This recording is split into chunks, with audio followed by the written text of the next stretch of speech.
हद के लिए तुम मुझे अपना पति मानने से इनकार करोगी? ये तो मैंने नहीं कहा। घर में शायद मैं पति के चरण धोकर पीऊं, लेकिन बाहर नहीं। आज तुम विनय हो, पर ये मत भूलो कि 7 साल पहले तुम सूरज थे। अरे मैं सूरज नहीं हूँ, मैं राहुल था। 7 साल पहले राहुल। और तुम मेरी पत्नी नहीं थी, निहारिका मेरी पत्नी थी। बहुत दिनों तक तो हमारी आंखों में धूल झोंकता रहा। मुझे तुम्हारी सच्चाई का पता पहले ही चल चुका था विनय, लेकिन मुझे एक मौके की तलाश थी कि मैं सोनाली के सामने हकीकत ला सकूं कि तुम विनय नहीं राहुल हो।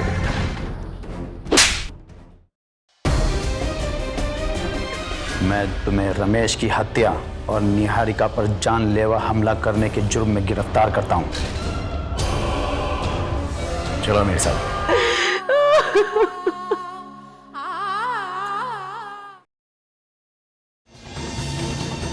अरे नहीं हूँ, मैं राहुल और तुम मेरी पत्नी नहीं थी। निहारिका मेरी पत्नी थी। मैं राहुल और तुम नहीं, निहारिका मेरी पत्नी। निहारिका जी।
सोनाली, संभालो अपने आप को सोनाली। सोनाली,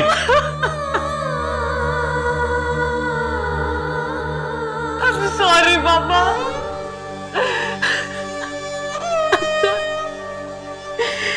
अगर मैंने आपकी बात सुनी होती तो आज ये दिन देखने को नहीं मिलता।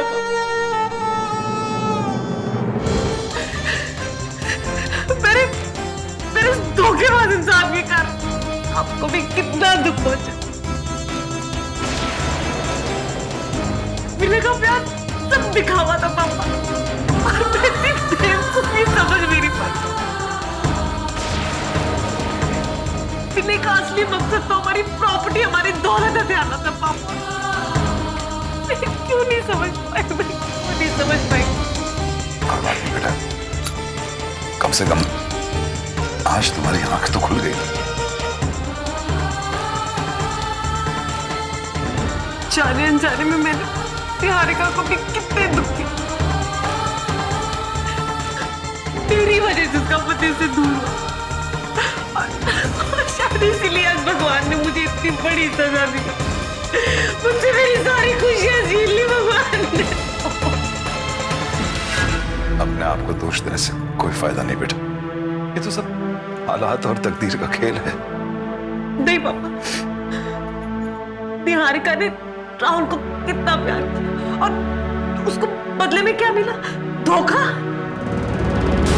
और मैंने विनय के लिए क्या नहीं किया, क्या नहीं।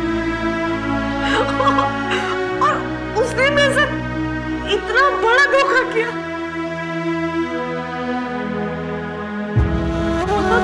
क्या इस दुनिया में सच्चा प्यार करने वालों के साथ ऐसे ही होता है? कोई बात नहीं बेटा, ये तो सब तकदीर का खेल है। अरे तुम्हें तो इस बात से खुश होना चाहिए कि कम से कम राहुल तुम्हारे पास है। हाँ, मुझे इस बात की इतनी तसल्ली है कि राहुल में विनय का खून, वरना शायद मुझे उसको भी अपने आप से अलग करना पड़े। बेटा उसने तुम्हें तो छलाई है, लेकिन तुम्हारे साथ साथ तुम्हारी ममता को भी छलाया। ना। बेटा वो ऐसी दवाइयों का इस्तेमाल करता था जिससे तुम मां ना बन सको।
अब ये सुबह सुबह अखबार में गर्दन डाले क्यों बैठे हो? मेरा इंटरव्यू छपा है क्या? नहीं। तो फिर क्या पढ़ रहे हो राजेश बाबू? कहीं ये तो नहीं देख रहे हो कि पढ़ना लिखना आता भी है या भूल गए? वैसे अखबार पढ़ना पढ़े लिखे लोगों का काम होता है। चलो अखबार रख दो। नौकरी का कॉलम देख रहा हूँ, जाओ जाके अपना काम करो। मैंने अपने सारे काम कर लिए हैं।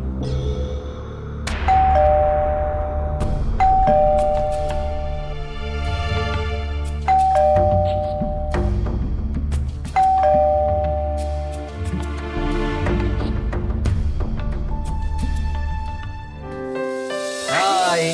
रतन जी आप?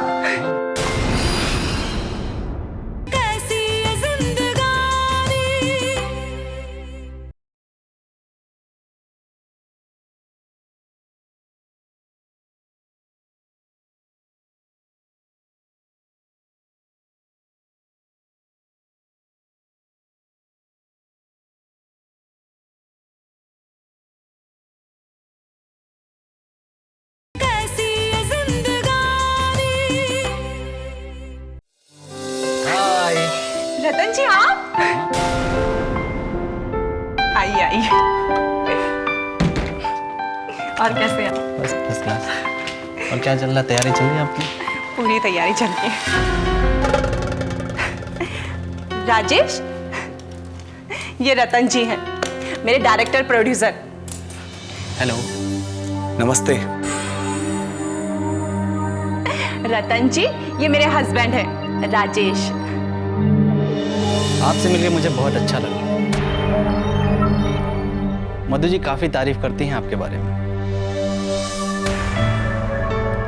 अब तबीयत कैसी है आपकी?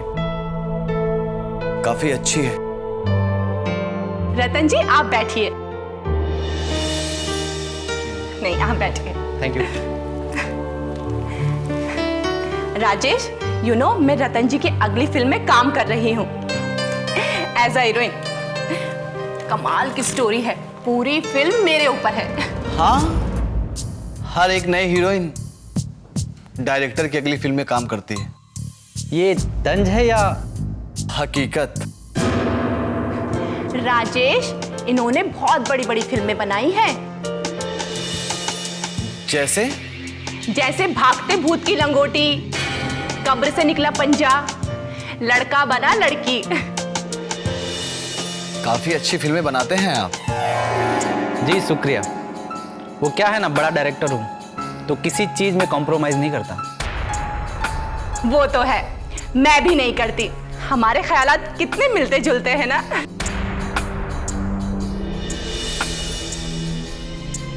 मैं पूछ रहा था कि जी पूछिए। आप मधु को लेकर कौन सी अगली फिल्म बना रहे हैं? नहीं बनेगी। नहीं बनेगी? फिल्म का नाम है, वो क्या है ना, स्टोरी कुछ ऐसी है जिसमें मेरे पति से मेरी बिल्कुल नहीं बनती। और मैं अपने पति को कहती हूँ कि तुमसे मेरी नहीं बनेगी। देखना एकदम क्लास फिल्म बनेगी। नहीं बनेगी।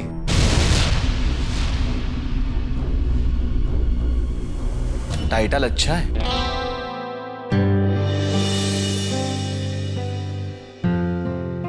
अच्छा तो मैं चलता हूँ। अरे रतन जी, एक कप चाय तो पीकर जाइए। नहीं नहीं, फिर कभी पी लेंगे। चलिए मैं आपको छोड़ देती हूँ।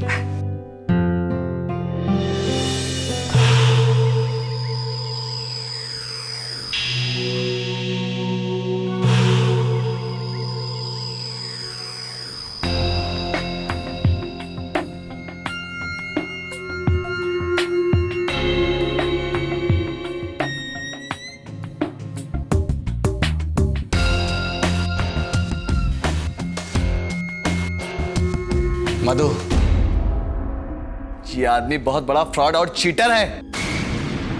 किन लोगों के चक्कर में पड़ रही हो तुम? तुम्हें पहचान नहीं है लोगों की जरा सी? तुमसे ज्यादा नजर तेज है मेरी, तुमसे ज्यादा लोगों को पहचानती हूँ। तुम्हें रतन जी पे भरोसा हो ना हो, लेकिन मुझे रतन जी पर पूरा भरोसा है और ये मेरा काम है। तुम्हें टांग अड़ाने की कोई जरूरत नहीं है।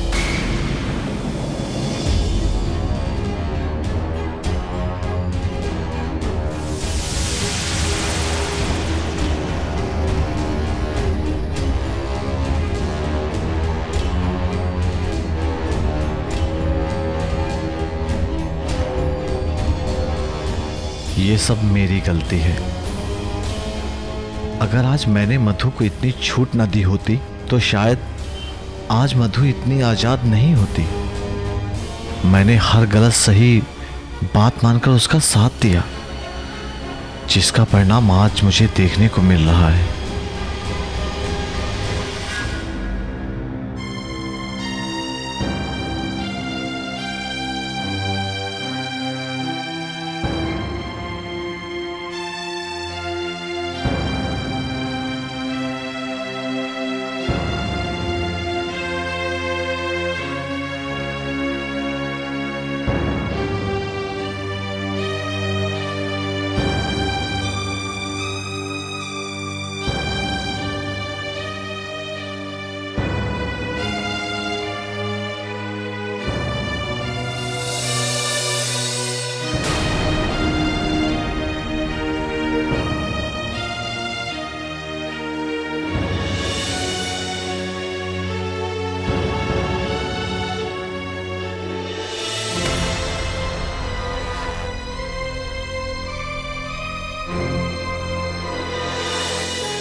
सोनाली बेटा, कुछ मत सोचो। ये जो तकदीर होती है ना, बड़ी अजीबोगरीब चीज होती है। इसे कोई बदल नहीं पाता। हाँ पापा, अब जैसे विनय की तकदीरें देख लीजिए, उसकी भी तबाही और बर्बादी को कोई नहीं रोक सकता। कितनी अजीब बात है ना पापा, सब कुछ पाके भी विनय ने सब कुछ खो दिया। शायद यही उसके नसीब में था। सोनाली बेटा, मुझे खुशी इस बात की है कि मेरी बेटी ने इतने बड़े सदमे को उठाने के बावजूद अपने आप को संभाल लिया। अब बेटा सब कुछ उस मालिक पे छोड़ दो। नहीं पापा, अभी तो बहुत कुछ करना बाकी है। सब कुछ उस मालिक की मर्जी पे नहीं छोड़ सकते। अभी तो मुझे भी बहुत कुछ करना, और इसीलिए मुझे सबसे पहले इस शहर के सबसे बड़े एडवोकेट से विनय के बारे में बात करनी है। तुम विनय के लिए शहर के सबसे बड़े एडवोकेट को खड़ा करना चाहती हो? हाँ पापा, ताकि मैं... बेटा तुम विनय को सजा नहीं दिलवाना चाहती? नहीं पापा, मैं नहीं चाहती कि विनय को सजा हो, और मैं चाहती हूं कि राहुल को सजा।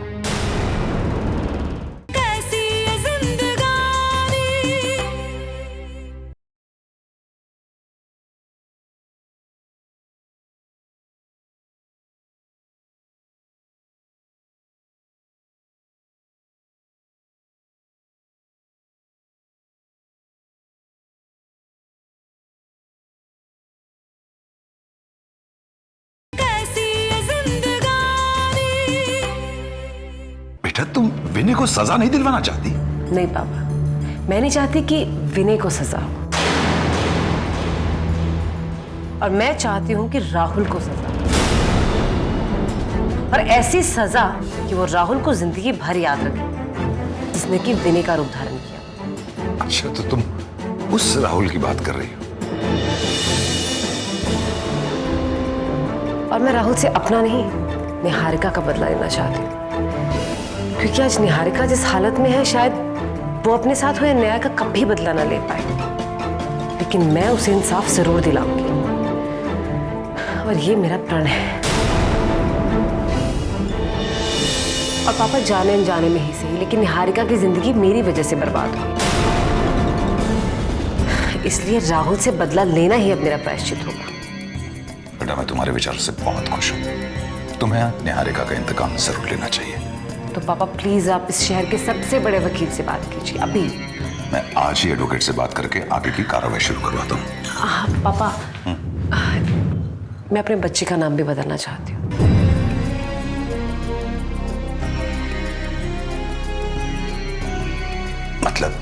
मतलब ये कि अब मुझे राहुल नाम से नफरत हो चुकी है। कितना प्यार करती थी निहारिका अपने पति से पापा। अरे उसने अपने पति का नाम हमारे बच्चे को दिया। तो जानती तक नहीं थी कि उसका पति कितना घटिया, नीच और गिरा हुआ इंसान है। अब मेरे बच्चे का नाम राहुल कभी नहीं होगा पापा। अब मैं उसे अंश कह के पुकारूंगी। अंश।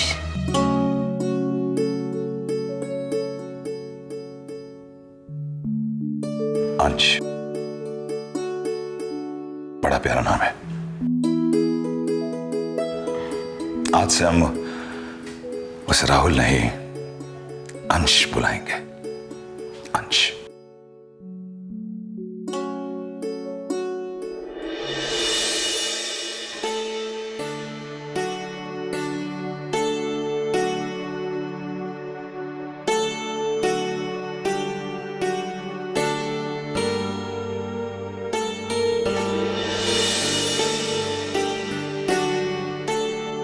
अरे बेटा तो कहाँ जा रहा है?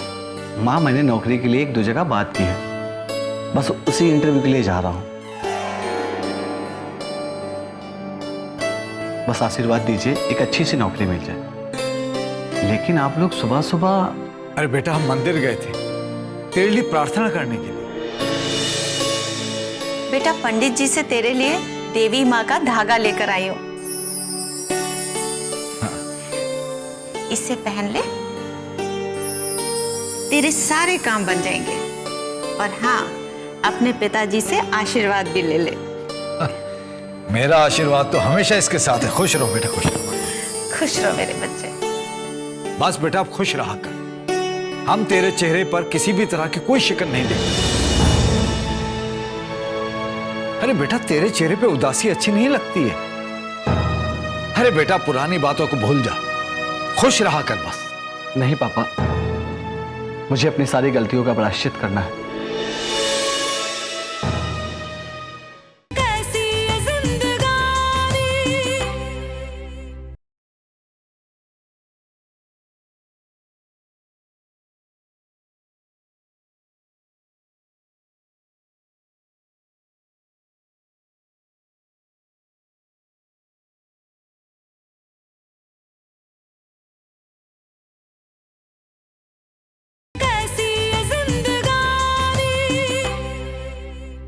नहीं पापा, मुझे अपनी सारी गलतियों का प्रायश्चित करना है।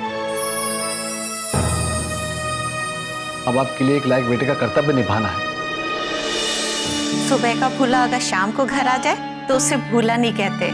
माँ, अस्पताल में रहकर मुझे एक ही चीज सताती रहती थी कि पता नहीं मेरे माता पिता मुझे क्षमा करेंगे या नहीं, मुझे माफ कर पाएंगे या नहीं।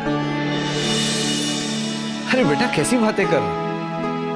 अरे औलाद तो माँ बाप की दिल की धड़कन होती है। तेरी खुशियों में ही हमारी खुशी। बस खुश रह। अब जो हुआ उसे भूलने में ही समझदारी है।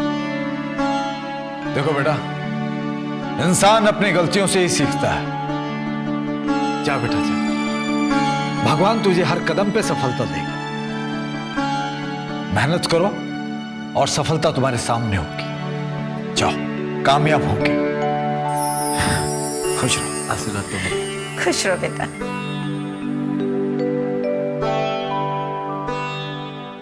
हमारा बेटा हमें वापस मिल गया। हाँ सुलक्षणा, ये सब तुम्हारी प्रार्थना और माता रानी के आशीर्वाद का फल है। हाँ?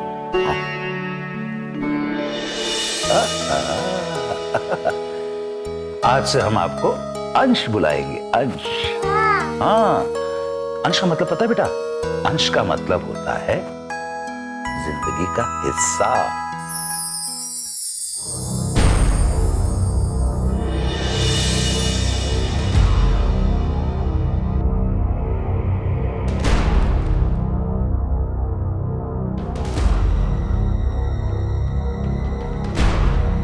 मलिक साहब,